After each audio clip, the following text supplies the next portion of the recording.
Hey everyone! Welcome to Ithaca Falls, one of the most beautiful waterfalls in New York.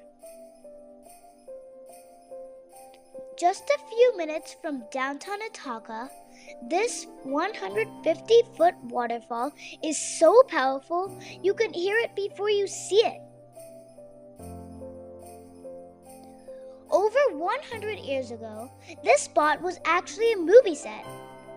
Filmmakers shot silent movies right here and even pushed a real trolley off the bridge for a stunt. Crazy, right? If you visit in fall, you might see giant trout and salmon swimming up from Cayuga Lake. Some are over 20 pounds. But no swimming here. The water's strong and can be dangerous.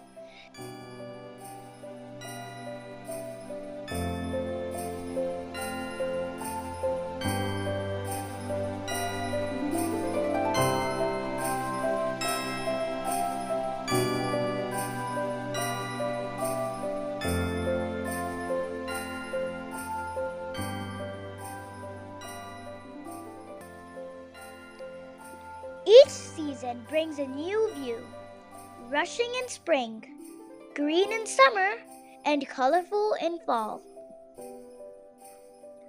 So if you're in upstate New York, don't miss Ithaca Falls, where nature, history, and a little mystery meet. See you in the next adventure.